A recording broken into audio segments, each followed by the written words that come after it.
Welcome to Global Dispatches, a podcast about foreign policy and world affairs. I'm your host, Mark Leon Goldberg, editor of UN Dispatch. And in this show, we discuss topical global issues, have conversations with foreign affairs thought leaders and newsmakers, and give you the context you need to understand the world today. Go to globaldispatchespodcast.com to learn more. And now on with the show. As I record this, we are nearing the 1 million mark of reported cases of COVID-19. Nearly every country on Earth has now reported cases of COVID-19, but the impact of the coronavirus pandemic is not evenly distributed. Just a few countries account for the majority of cases. And even certain countries with high case loads seem to be handling it far better than others. Why is that? Well, one way to understand why some countries are dealing with their coronavirus outbreaks better than others is to use the lens of political science, specifically a branch of political science called comparative politics. This is a field of study that examines how the internal political characteristics of a country, say whether it's a democracy or a dictatorship, can explain how a state behaves. My guest today is Sofia Fenner, an assistant professor of political science at Bryn Mawr College in Pennsylvania who specializes in comparative politics. She recently wrote a really fascinating article on the academic blog Duck of Minerva that mapped whether or not certain characteristics of a country that's been hit hard with COVID-19 helps determine how well it's responding to the crisis. Her article came in the midst of a hot debate, in the media mostly, about whether or not authoritarian dictatorships are dealing with this crisis better than liberal democracies, a question she answers directly in this episode. We kick off with a brief introduction to the field of comparative politics before having a longer conversation about what qualities of a state seem to determine how well it's responding to COVID-19. Now, you definitely do not need any background whatsoever in political science to understand and appreciate this conversation. The whole point of my interview was to help kind of translate her political science research into easily accessible conversational terms. I think you'll enjoy it. I know I did. I'm totally fascinated by this stuff, and I think you will be too. So I hope you guys are all staying safe out there, washing your hands, keeping socially distant.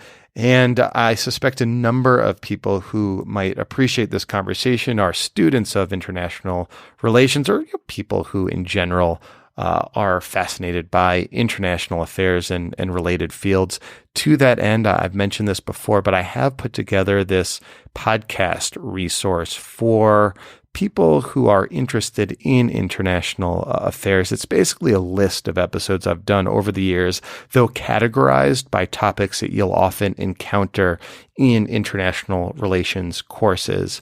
Again, these episodes are not academic focused, but I think people who are adjacent to or interested in academia might appreciate this list, and I'm happy to send it to you. Just send me an email using the contact form on globaldispatchespodcast.com, and I'll email you back my list of podcast episodes that might be particularly interesting to international affairs students and teachers and other enthusiasts and aficionados.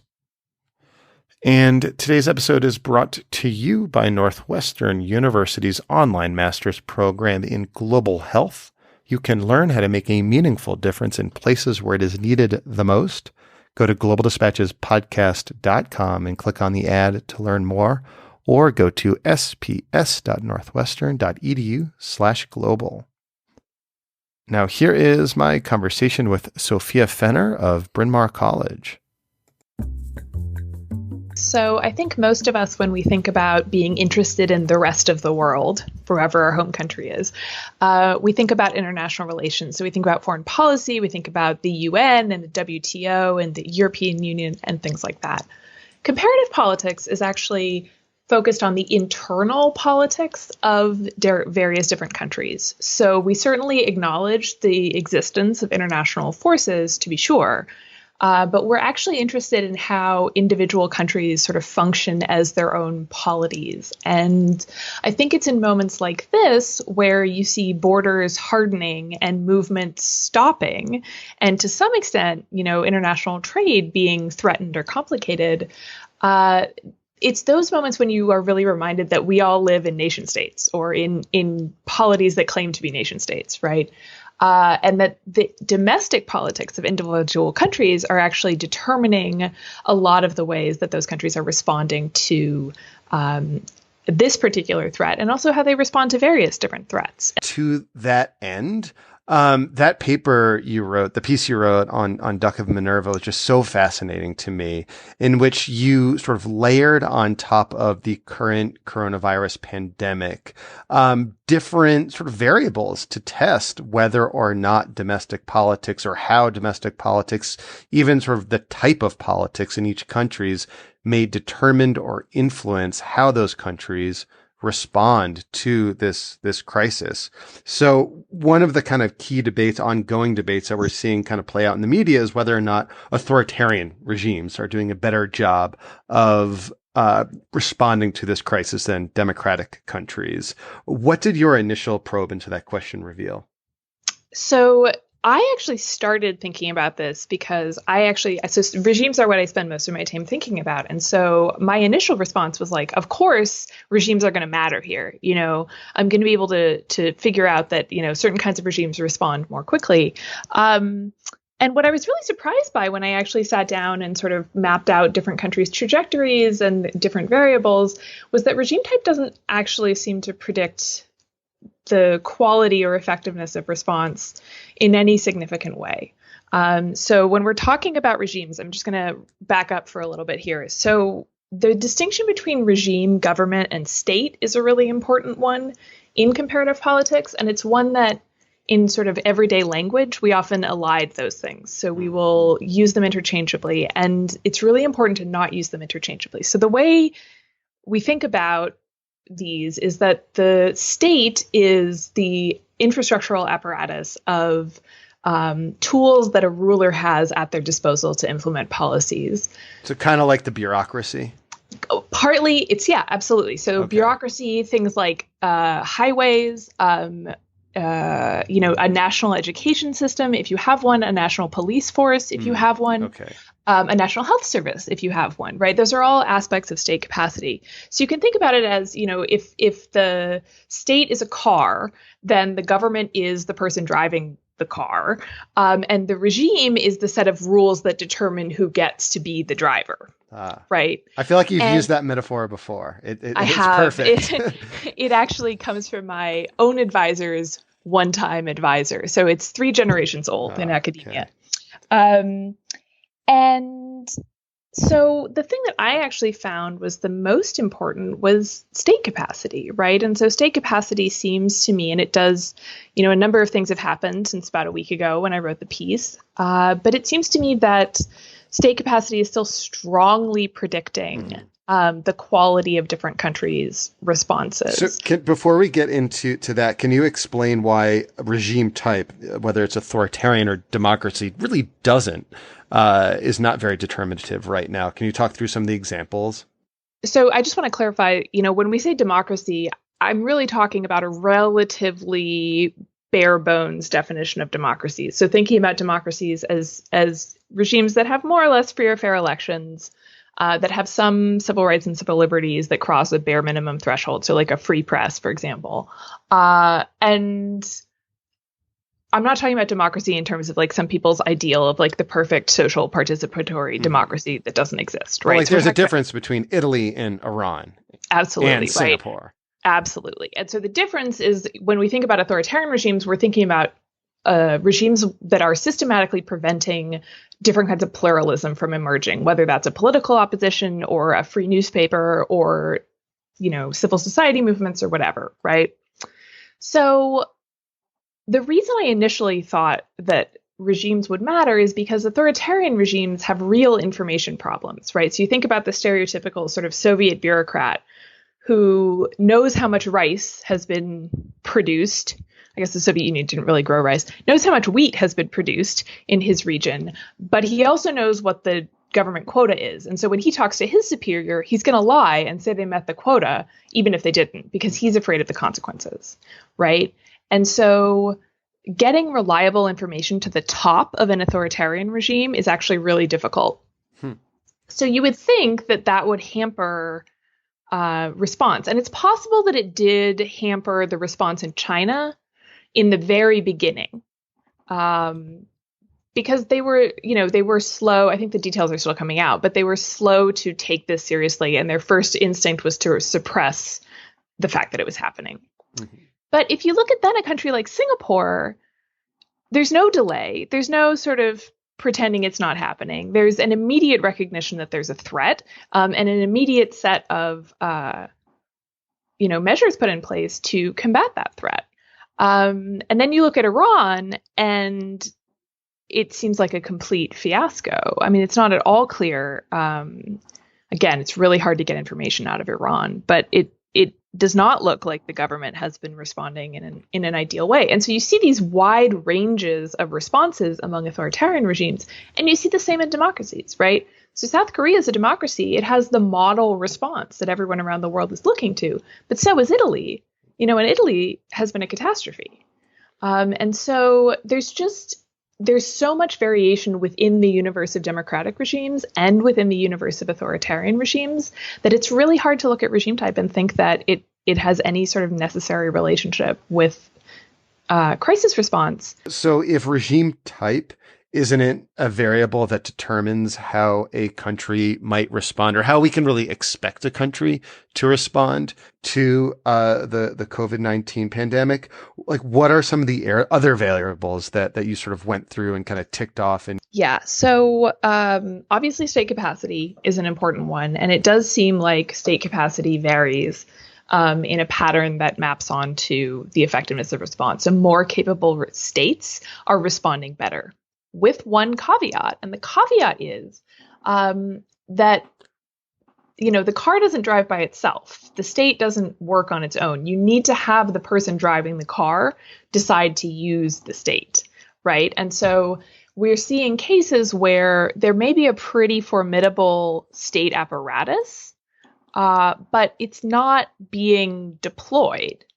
Like, what would be an example of that? So an example of that would be, think about the early days of the British response. So Britain is a fairly, the United Kingdom has a fairly competent state apparatus. They have a nationalized health service. They have tools they could use. But at the beginning of the British response, Boris Johnson, the prime minister's basic orientation was, we're going to go for herd immunity and we're not going to do anything about this. And so, the NHS can't mobilize to adapt to a new kind of disease on its own. It needs direction from above to be able to do that. And so you've seen that belatedly. I suppose once Boris Johnson got COVID, his opinion may have changed. And you can see them now trying to use those tools. But there's a parallel in the United States. So we have something called the Defense Authorization Act, which was passed in the aftermath of World War II to kind of codify some of the state commandeering of private production that had happened during World War II. Once they finally, the Trump administration was relatively slow to sign the Defense Production Act. But even once they signed it, they didn't use it. So they had activated it, right? They had activated its powers, but then they sort of sat on their hands and didn't use those powers. And so, you can certainly see that leadership decisions matter here, which makes scholars, I think, a little bit uncomfortable because that's interesting because when you talk about like international relations theory, it's generally understood, or people tend to posit that actual individual leaders don't matter. It's like the structure of the international system and the structure of the state that matters. That the individual, who the leader is, doesn't really make a difference. But here, let alone their personality. Yeah, right? Exactly. Yeah. Here, you're seeing it very clearly. It does matter. Yeah, I think this is, if I think we've all understood that elections have consequences, but this is the elections have consequences sort of giant lesson. We in comparative politics are also very oriented to structures. So state capacity, for example, is a long-term historical variable. It's built slowly, usually, and over time. We like to talk about economic development as a process that happens sort of slowly and over time. We want to talk about the sort of ethnic structure of a society. We want to talk about structures. And I think this is just a case where reality has intervened. And it turns out that rulers have agency. That's kind of what makes them rulers by definition. And we don't have a theoretical framework for that. I mean, there are some people saying, well, of course, like the closed borders and the crackdowns on immigration, those are consonant with a certain kind of, right-wing ideology. But that doesn't extend to explain all of the behaviors. And it's not just right-wing governments, right? We're seeing governments of all sorts both fail to respond and succeed at responding. Well, right. Can I ask, where does Italy fit in your sort of matrix? I mean, with another country with a presumably good state capacity, but one that is so far the hardest hit. Absolutely. So Italy is sort of a head scratcher. The thing about state capacity is that one of the reasons it's sort of underappreciated or understudied is that it's very hard to quantify. There aren't good cross-national metrics, and so it can't be picked up in sort of these large N statistical studies that are the bread and butter of contemporary political science, for better or worse. So it's hard. I've thought a lot about Italy in terms of trying to figure out where it fits in terms of its state capacity. I think it does have a decently capable state. It's not certainly as capable as some of its neighbors or some other European countries, right? So we wouldn't want to think about it as being in the same category as like Germany, for example. But the Italian state is heavily decentralized, much like the United States is heavily decentralized. And the thing about decentralization is that it weakens the central state by definition because you're sort of ceding powers to subnational units, but it also kind of leaves you at the mercy of your subnational unit ruler. So in the US, that's our governors. And I think we've all realized that our governors are much more important than we thought they were in the last couple of weeks. And so I don't know enough about Italy to say whether there is a sort of clear pattern of leadership failure or subnational capacity variation going on. The fact that it's so regional that it was so concentrated in the north of Italy, that's partly because of economic patterns, but it could also be because of local responses. I just don't know.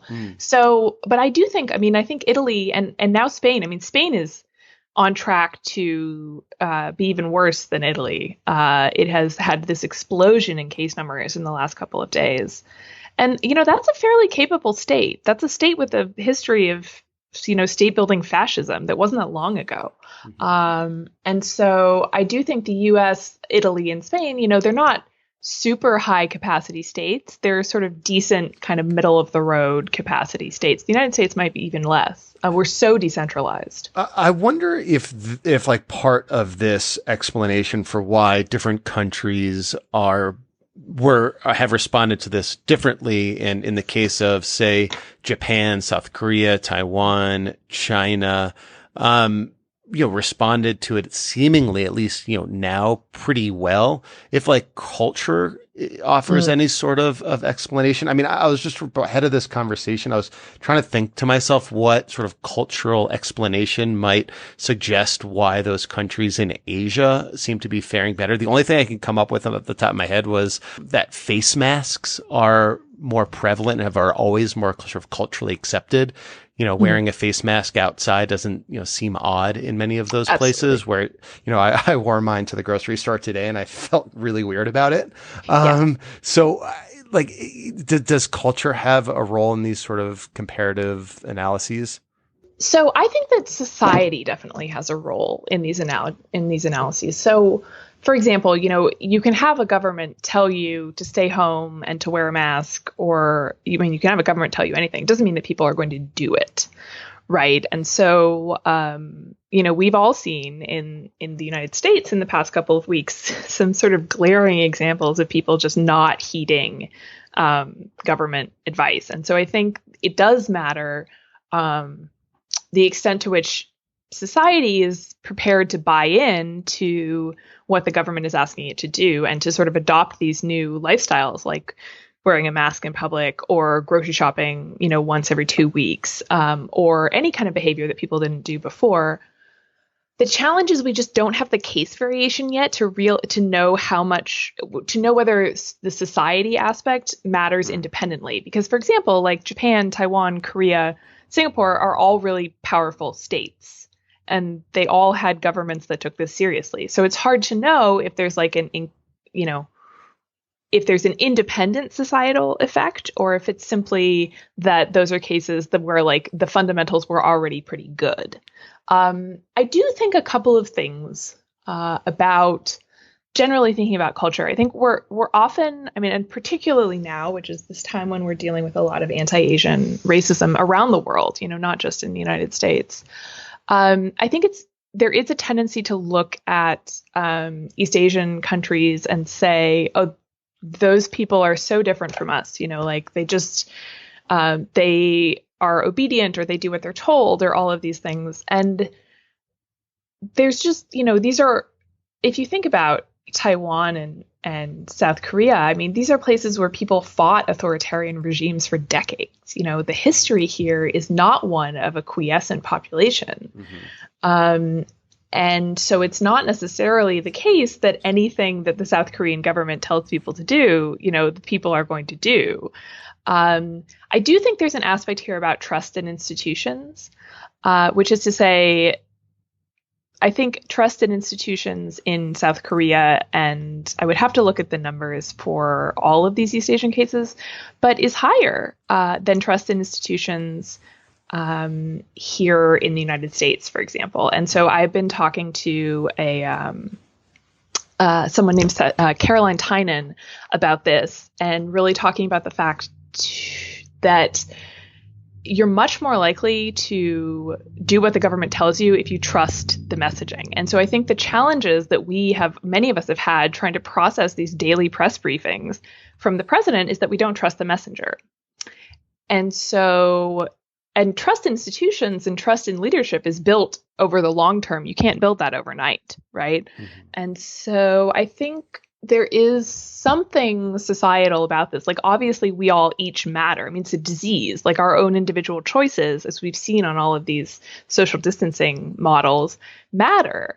But we don't quite yet have the case variation to sort of study that comparatively. We're kind of at the mercy of reality here in terms of how the combinations of variables fall out. So can I say one more thing about Asia? Yeah. The other thing I would say is these are countries that have dealt with epidemic threats before and recently. So if you think about SARS, which, didn't have that big of an effect on the world, but was incredibly, it was a very big deal in Hong Kong, especially, and in Taiwan. And so these are governments and people who in their own lifetimes have had to deal with a pandemic threat before. Mm-hmm. And I think that very much gives you, a roadmap, I think, both for the government and for individual people to kind of structure your behavior and structure your response. It's not all new. Mm-hmm. And it's not the first time you've been asked to do this. And I think that, I think that can only be an asset. So you could take that variable and probably apply it to places like Liberia, Sierra Leone, Guinea, countries, a few years ago were hit hard by Ebola, but are themselves democracies with weak state apparatus. And you wonder if sort of a country that has experienced Ebola, like Liberia, Sierra Leone, Guinea, is better equipped to respond than a similarly weak state democracy. I'm looking at a map of Africa here, picking Botswana. Yeah, or actually Botswana's a stronger state. That's not a good example. But yeah, you know what I'm saying? If there's like another country in the region, say Senegal, or no, Senegal had it too. Well, I mean, Yeah. so this is what you're doing right now is comparative politics, right? Okay. Is sort of I'm staring at a map and countries, reading and names of countries. you have no idea how much time we spent doing that. I think that's my desperate hope. Like the hope I am clinging to here, because there's another shoe that's about to drop, and it's essentially the entire global South. Which is like, we think the responses we're seeing are bad. You know, I have family in Egypt, and I'm so much more terrified for them and for what will happen in a sort of middling state capacity military regime than I will ever be about what's going to happen in the United States. And that's not like an endorsement of the United States response, but it's just, we have more resources. And so my great hope is that there are countries in the world, and I'm thinking specifically those that dealt with Ebola, and to some extent that dealt with HIV, even though the circumstances of transmission are obviously very different. My hope is that they have gotten both social patterns and governmental responses more in order than they would otherwise. So they may be able to overperform their kind of baseline fundamentals of state capacity and sort of government competence. That's interesting. One of the reasons that experts believe that Nigeria was not so hard hit by the Ebola epidemic that devastated other countries in the region, despite being by far the largest and most sprawling country in the region, is because they had a very sophisticated and still do polio surveillance network that they used to sort of track, and they harness that for Ebola tracking. Nigeria is, recently, eliminated polio. There's now only 2 countries that have polio, Afghanistan and Pakistan. And so it was harnessing, and he was using that polio surveillance network that they were able to stop Ebola from gaining a hold there. And you wonder if there are those kind of linkages. You hope there are. I think, but the flip side, of course, is thinking about Afghanistan and Pakistan, or thinking about some of the Ebola interventions that have sort of gone horribly wrong. Is real concern about whether people have enough trust in public health authorities or even in health charities to come and get care if they need it, to report cases when they occur. I mean, the well-known story in Afghanistan is that the CIA used a vaccination campaign as cover for, sorry, this is in Pakistan, for looking for Osama bin Laden, right? Yeah. Which is undermined. I mean, there's a reason that those are the 2 countries that still have polio.